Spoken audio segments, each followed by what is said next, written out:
नमः शिवाय। ओम मल्लकार सिद्धं प्रसन्न। सज्जनों, सन्माननीय व्यासपीठ, आज मी प्रथम निसर्गराजा ग्रुप शिवाजीरावांचे अत्यंत आभारी आहे, कारण त्यांनी जो हा सोहळा घेतला माझ्या सत्काराचा, एक साहित्यिक म्हणून, एक उद्योजक म्हणून, पण ह्या साहित्यिकाची जडणघडण जिथं झाली, माझं पहिलीचं शिक्षण इथं झालं आणि ह्या काही आठवणी आहेत बालपणाच्या. आपण इतिहास, बालपण जिथं आपण वाढलो त्या भूमीला, त्या निसर्गाला, त्या परिसराला विसरायचं नसतं. कारण असं म्हटलं जातं की तुमची संपूर्ण जडणघडण ब्रह्मदेवानं तुम्हाला जन्माला दिल्यापासून तुमचे माता पिता, गुरुजन, तुमचा परिसर, परिसरामधील घरं, जमीन, झाडं, फुलं, मंदिरं, जनावरं, सर्व काही तुमच्यासाठी कळत नकळत कार्यरत असतात. निसर्गराजा, निसर्ग एवढा श्रेष्ठ आहे. आता मागाशी आपण एक प्रार्थना घेतली, शपथ घेतली की आपण निसर्गाचं संगोपन करू. मित्र हो, निसर्गाचं संगोपन अतिशय गरजेचं आहे. जर तुम्ही निसर्गाचं संगोपन करत असाल तर तुम्ही निश्चितपणे निसर्गासारखे भरभरून देण्याच्या भूमिकेत राहता. कारण आपल्याला कल्पना आहे, निसर्ग हा आपण एक दाणा पेरला की हजारो दाणे द्यायला तयार असतो. आपण तो पेरतच नाही, पण तो पेरल्यानंतर त्याची सुपीकता, त्याची काळजी घेणं आणि त्याला वाढवणं ही सुरुवातीची जबाबदारी आहे. नंतर तुम्ही फक्त घेतच जायचा, तुमचे हात तपून जातील. मित्र, माझं तसंच झालं. सुरुवातीला मानकापूरमध्ये माझे वडील ह्या समोरच्या विलास अनंत पाटील यांच्या घरी आम्ही राहिला होतो. काळ होता 1962-63 कल्पना करा, त्यावेळेला आम्ही इथं शिकत असताना माझे वडील समोरच इथं कुलकर्णी साहेबांची फाउंड्री होती, त्या फाउंड्रीमध्ये कामाला होते. तर मी का सांगितलंय निसर्गाचं चमत्कार, की त्यावेळेला मला त्या निसर्गानं अगदी तयार केलं, तापवून. कारण माझी बहीण पण इथं आज आहे. ह्या ठिकाणी मी असतानाच मला एका चिंचेचं झालं अग्नीत हे झालं होतं, अग्निकांड झाला होता. म्हणजे काय, माझी बहीण आणि आम्ही एका पाटलांच्या शेतात गेलो होतो आणि तिथं राख टाकली होती आणि तिथं चिंचा गळा करायला माझी बहीण गेली. मी लहान होतो, मी तसाच रांगत गेलो आणि पहिला आघात निसर्गाने घेतल्या, संस्कृतीने दिला की, आणि मी माझे हात पाय पडले. आणि त्यावेळेला मला भक्कम पायावर उभा राहण्यासाठी एक मोठी ताकद, बालपणीची शक्ती दिली. आणि तो वैशाख जो होता, तो वैशाख इथंच संपवणार आहोत असं जणू काय ह्या मानकापूरच्या मलकापूर सिद्ध न मला पूर्णपणे आशीर्वाद दिला असंच मला वाटतं. इथं माझं पहिलेचं शिक्षण पूर्ण झालं. त्यानंतर मग मी माझ्या जन्मगावी परत गेलो, कनेरी. तिथं माझं दुसरी तिसरी शिक्षण झालं. त्यानंतर बऱ्याचशा गोष्टीची स्थित्यंतर झाली. म्हणून मी का सांगतो, ह्या भूमी आहेत, जन्मभूमी असो, कर्मभूमी असो, शैक्षणिक भूमी असो, ह्याचा डायरेक्टली इनडायरेक्टली आपल्या जडणघडणीवरती परिणाम होतो.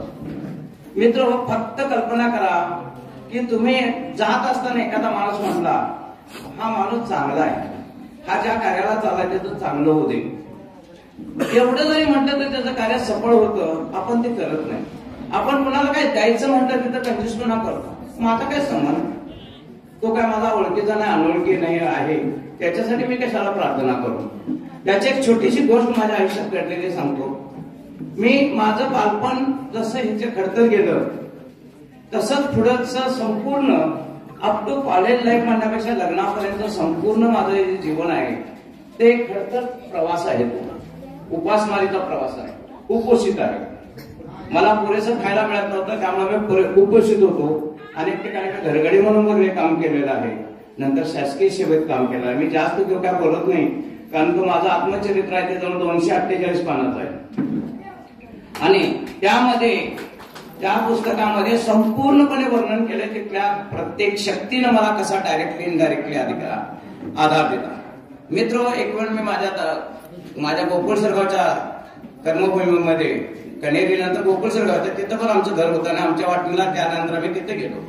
मी उमरावर बसलो असता एक भिकारी आला, 3 भिकारी, दाढी वाटलेला आणि त्याच्या अंगात फाटके कपडे होते, पण बलदंड होता असा.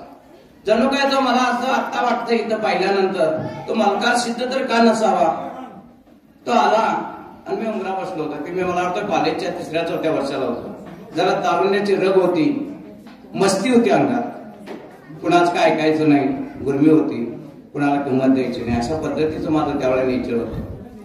पण वाचनात हुशार होतो, कष्टानं करायची सवय होती आणि अशा अवस्थेत तो आला आणि मी उमरावर बसलेला असताना त्यावेळेला उमरावर बसायची पद्धत होती. आता आपण टीव्ही मोबाईलमुळं आपल्या आतमध्ये 4 भिंतीच्या आतच बसतो, निसर्गाचं आपण काय घेतच नाही, तर तुम्हाला भरभरून मिळणार कसं आणि तुम्ही देणार कुठून. तर त्या साधूंना मला विचारले, बाळ जा बसलायस का, जा मला भिक्षा घाल. मित्र घरात काही नव्हतं.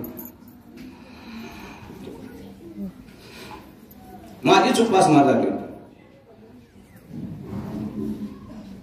मी मनात म्हटलं, मी चिडका, हा काय मूर्ख माणूस आहे, मला काय खायला नाही आणि ह्याला मी कुठलं देऊ. तर माझी चुलती आली की म्हणजे, अरे वसंत तू एवढा मागतोय, त्याला काहीतरी मी माझ्याकडे नाही, तुला काही कमी करणार नाही. आमच्या चुलती मला कुसकुसून म्हटली, वसंत तुला कळलं का काय म्हटला तो फिरत्याला खुर्चीत बसशील म्हणजे तो एक एक्झिक्युटिव्ह अधिकारी होशील किंवा कारखानदार होशील. हातात सुदर्शन असेल, चक्र असेल म्हणजेच कार असेल. काकू गपके, त्या भिकारीच्या नादाला तू लागलेस. तो भिकारी जर एवढा आशीर्वाद देऊन जर मोठा करणार असेल, तो भीक मागत का फिरायला लागलाय. तो झोळीत भीक घेऊन निघालेला साधू परत फिरला. काय म्हटलास बाळ, जरा 4 पुस्तकं शिकलास म्हणून शाना झालास का, कुणाला बोलतोस तू. जरूर मी भिकारी आहे, तुझ्या दारात जरूर भीक मागायला आलोय, पण माझा आशीर्वाद भिकारी नाही, लक्षात ठेव, माझा आशीर्वाद दीन नाही. एक क्षणात माझा राग कमी आला. मला कळलं काहीतरी समथिंग घडलेलं आहे, कारण ती प्रेरणा वेगळी असते. सळसळल्यासारखं झालं. आमची चुलती म्हणते, अरे बघ त्याला काहीतरी घास पण आमच्या घरात खाऊ घालूया. गावभर फिरलो, भेटला नाही, कोण होता. असे कळत नकळत चमत्कार घडत असतात मित्र. ते आपण घडवून घेण्यासाठी आपल्याकडे तेवढं सामर्थ्य पाहिजे, तेवढी इच्छा पाहिजे, मन स्वच्छ पाहिजे. मन निर्मळ ठेवा, मन स्वच्छ ठेवा, स्वच्छतेची आवड ठेवा. आजकाल हेच होतं, स्वच्छताच आपण करत नाही. का पूर्वीची मन निर्मळ, माणसं निर्मळ होती सांगा. तिथल्या मुली स्त्रियांना माहिती आहे, ते धुणं धुत होते असे फास फास फास करत. त्यावेळेला त्यांची ऍक्च्युअली कपालभाती वगैरे सगळ्या प्रक्रिया होत होत्या आणि ती जशी घाण कपड्यातली निघून जात होती. त्यावेळेला साबण पण असा एवढा नव्हता, फक्त मला वाटते 500 वगैरे ठोकळे होते. तर अशा पद्धतीने ते मळ जायचा, ते मळच जात होता. त्यावेळेला त्यांची मन स्वच्छ होती. पाणी खेचून आणताना त्यांना व्यायाम घडत होता. कपडे झटकून असं टाकत असताना आपोआप त्यांना व्हायचं की आपल्या शरीरात आळस त्यांचं. आज सगळे आळशीच असतात, काही काम नसतं, काय नसतं, पण एवढं त्याच्याकडे बघितले की इतके आळशी असतात, काय करतात हेच कळत नाही. जणू काय आपल्या जगाचं सगळं ओझं आपल्यावर आहे. मग मित्र, आळस झटकायला शिकायला पाहिजे. पूर्वीची माणसं ती झटकत होती. आणि हे का आपण घ्यायचं आहे, पूर्व इतिहास का गरजेचा आहे, पूर्वजांनी आमच्या काय केलं. आता आपण म्हणतो की पूर्वजांनी, माझ्या बाबांना आई वडिलांनी काय केलं. अरे काय केलं म्हणजे काय, जन्म दिला, त्या परिस्थितीत जसं असेल तसं वाढवलं. तुमच्या एवढे असे केले का, तुम्हाला उपास ठेवल्याने आपण खाल्ले का, नाही, ते पण उपाशी नाही. तुम्हाला घातलं त्या चोचीत जेवढा दाना होता त्यातला अर्धा दाना तुम्हाला घातला. ज्या वेळेला परिस्थिती होती तशा पद्धतीनं तुम्ही वागा. तुम्ही जरा शाने झाला म्हणजे काय पूर्वी सगळे विसरून चालणार नाहीये. तर हे बोलत का मी बोलतोय, हे बोलत असताना मला ह्या गोष्टी सगळ्या सांगायच्या. आजकाल काय होतं, आज कोण कोणाचं ऐकतच नाही ना. गुरूंचं शिक्षक आहे, शिक्षकांचं गुरु विद्यार्थी ऐकतोय ना, विद्यार्थ्यांचं शिक्षण ऐकतोय. गुरु शिष्य कोण कोणाचं ऐकत नाही. आई वडिलांचं मुलं ऐकत नाहीत. तर हे न ऐकण्याच्या भूमिका आहेत ना, ह्यामुळे सगळ्या गोष्टी घडतात. अहो, प्रियकर प्रियसीचं ऐकत नाही. मी बऱ्याच ठिकाणी बघितलंय. हा काय सांगतो, मला माहिती आहे पुढे काय उजेड पाडणार आहे. म्हणजे प्रत्येक जण कुणाच्या ऐकण्याच्या भूमिकेत नाही. याला कारण आता मोबाईल आणि टीव्ही आहे आणि प्रत्येकाला सगळं हायपाय लागतं. तुम्ही कर्तृत्वानं काहीतरी निर्माण करा. प्रत्येक जण म्हणतात तुझं काय आहे, तर आफ्टर मॅरेजच तुम्ही सर्व संपत्ती निर्माण करायची आहे. आणि मित्र हो, एवढा सांगायचा उद्देश हा होता की थोडेसे संस्कार ह्या आजच्या पिढीला गरजेचे आहेत. आणि आज ह्या व्यासपीठावर जे कार्यक्रम भेटला त्याला एकाच गोष्टीचं उत्तर मला द्यायचं आहे फक्त, की उद्योग आमचा कसा वाढला, का वाढला. शून्यातून निर्माण केलेला उद्योग झोपडपट्टी वजा घरात राहिलेला. आज माझ्या बॉम्बेमध्ये 2 ऑफिस स्वतःच्या मालकीचे आहेत, गोव्यामध्ये 2 स्वतःच्या मालकीचे आहेत. अनेक ठिकाणी घरगडं मिळून काय करणार होता. आज माझ्याकडे 20-25 कामगार काम करतायत, त्यापैकी 10 ते 15 इंजिनियर आहेत. सायकलवर फिरणारा मी आज माझ्याकडं अगणित 2 व्हीलर आहेत, म्हणजे कमीत कमी 20-25च्या वरती. 4 व्हीलर तरी 5-6 आहेत. माझी मुलं हाय क्वालिफाईड आहेत. मोठा मुलगा एमए, हा BMA एमटेक झाला स्कॉलरमध्ये COIP पुण्याला. तो आज DKTला प्राध्यापक आहे. धाकटा मुलगा BMA MBA आहे. तो माझ्या प्रायव्हेट लिमिटेड कंपनीचा कारभार सांभाळतो. माझ्यापेक्षा कितीतरी पटीने त्यांना बिझनेस वाढवला. माझ्या 2 सुना हाय क्वालिफाईड आहेत. थोरल्या BCS आहे, धाकट्या MCS आहे. तुम्हाला निसर्गाने परिसर देतो, तुम्ही घ्यायला पाहिजे. देणाऱ्याचे हात हजारो, दुबळी माझी जोडी. तो देणारा प्रचंड आहे, तुम्ही फक्त घ्यायची तयारी ठेवा, फक्त मन स्वच्छ पाहिजे.